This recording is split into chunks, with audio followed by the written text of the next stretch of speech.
శ్రీలంకలో ఎట్టకేలకు ఎర్రజెండా ఎగిరింది. సర్వేలు చెప్పినట్టుగానే దిశనాయకే గెలిచారు. మరి నెక్స్ట్ ఏంటి?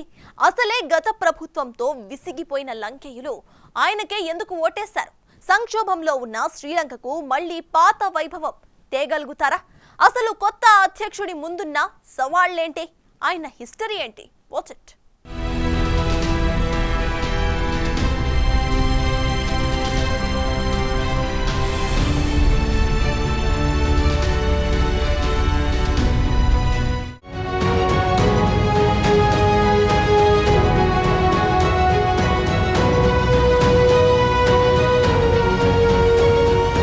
కొత్త అధ్యక్షుడితో లంక ప్రజల్లో సరికొత్త ఆశలు చిగురించాయి.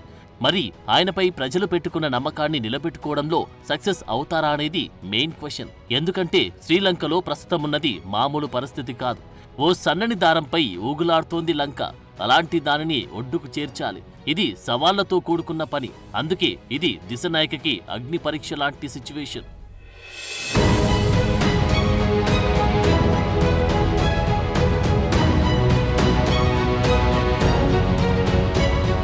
నిజానికి 2022 పరిస్థితులతో అప్పటి అధ్యక్షుడు రాజపక్స దేశాన్ని విడిచిపోయారు. తర్వాత జరిగిన తొలి ఎన్నికలివే. ఇక తొలిసారి శ్రీలంకలో రెండో ప్రాధాన్యత ఓట్లు లెక్కించి అధ్యక్షుడి ఎన్నికను ప్రకటించారు. అంతేకాకుండా వామపక్ష భావజాలమున్న వ్యక్తి శ్రీలంక పీఠంపై ఎక్కనుండడం కూడా ఇదే తొలిసారి. దేశ చరిత్రలోనే ఇవే అత్యంత శాంతియుతంగా జరిగిన ఎన్నికలుగా శ్రీలంక ఎన్నికల సంఘం ప్రకటించింది.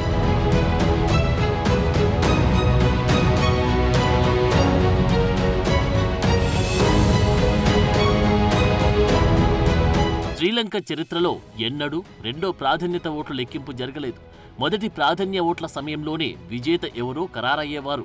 కానీ ఈసారి ఆర్థిక సంక్షోభం, అవినీతి అంశాల వలన త్రిముఖ పోరు ఏర్పడింది. దీంతో ప్రజలు కూడా ఏకపక్షంగా ఓట్లు వేయలేదు. ఆచితూచి ఆలోచించారు. రాజపక్స కుటుంబ అవినీతి పాలనకు విసిగిపోయిన ప్రజలు మార్క్సిస్టు విధానాలపై మొగ్గు చూపారు.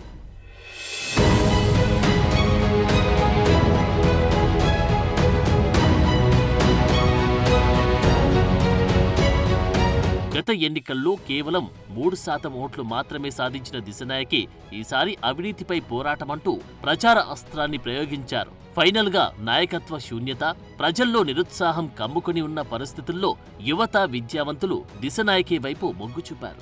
గత ఎన్నికల్లో కేవలం 3% ఓట్లు మాత్రమే సంపాదించిన దిశనాయకే ఈసారి ఇంత మెజార్టీ సంపాదించడానికి చాలా కష్టమే పడ్డారు.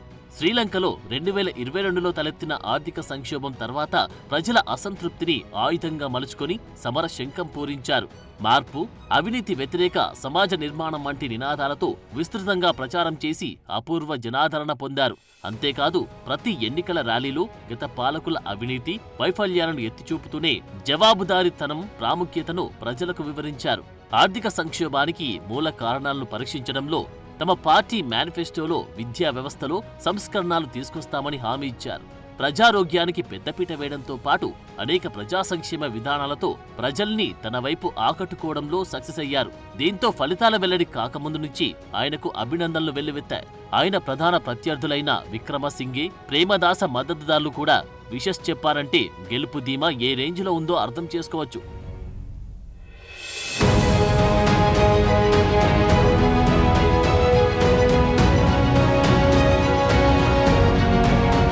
విద్యార్థి నేతగా మొదలై దేశాధినేతగా ఎదిగిన దిశనాయకే ప్రస్థానం చాలా మందికి స్ఫూర్తి అని చెప్పాలి. 1968 నవంబర్ 24న తంబుట్టే గ్రామంలో కార్మిక కుటుంబంలో ఆయన జన్మించారు. ప్రభుత్వ స్కూల్లో చదువుకున్నారు. తమ గ్రామం నుంచి యూనివర్సిటీలో సీటు పొందిన తొలి విద్యార్థిగా దిశనాయకే రికార్డుకెక్కారు. బ్యాచిలర్ ఆఫ్ సైన్స్లో గ్రాడ్యుయేట్ చేసి ఆ తర్వాత సోషలిస్ట్ స్టూడెంట్స్ అసోసియేషన్లో చేరారు.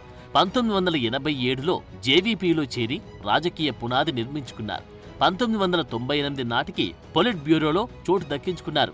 2000 సంవత్సరంలో ఎంపీ అయ్యారు. 2004లో శ్రీలంక ఫ్రీడమ్ పార్టీతో కలిసి జేఎన్పీ ప్రభుత్వ ఏర్పాటులో కీలక పాత్ర పోషించారు. అప్పటి ప్రభుత్వంలో మంత్రిగా కూడా సేవలందించారు. గత ఎన్నికల్లో పెద్దగా ప్రభావం చూపకపోయినా ఈసారి అనూహ్యంగా అధ్యక్ష పదవిని దక్కించుకున్నారు.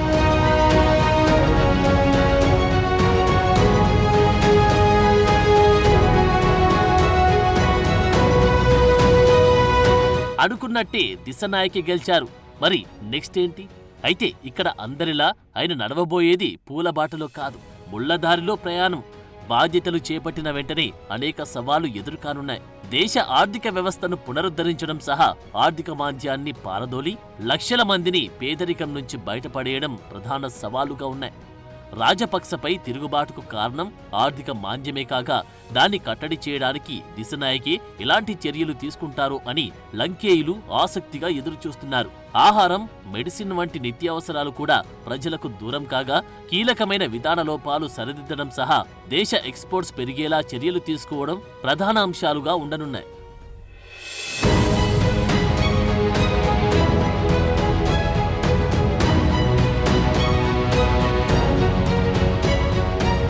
టూరిజం ద్వారా దేశ ఆర్థిక వ్యవస్థను గాడిలో పెట్టడంపై దిశనాయకే దృష్టి సారించే అవకాశముంది.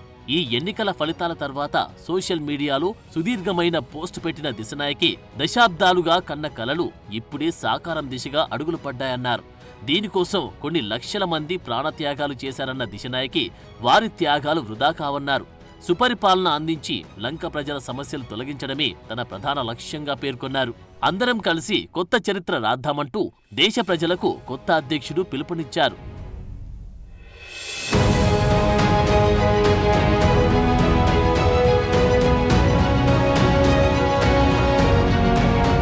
సో ఓవరాల్ గా దిశనాయకేపై శ్రీలంక ప్రజలు, ముఖ్యంగా యువత చాలా ఆశలు పెట్టుకున్నారు. చెల్లింపుల సంక్షోభం, అధిక ధరలు, నిరుద్యోగం, ఉరితాళ్లలా పరిణమించిన IMF అప్పులు వంటి వాటి నుంచి శ్రీలంకను గట్టెక్కించడం ఆయన ముందున్న అతిపెద్ద సవాల్. అదే సమయంలో మిత్ర దేశాలతో ఎలాంటి సత్సంబంధాలు కొనసాగిస్తారో వేచి చూడాలి.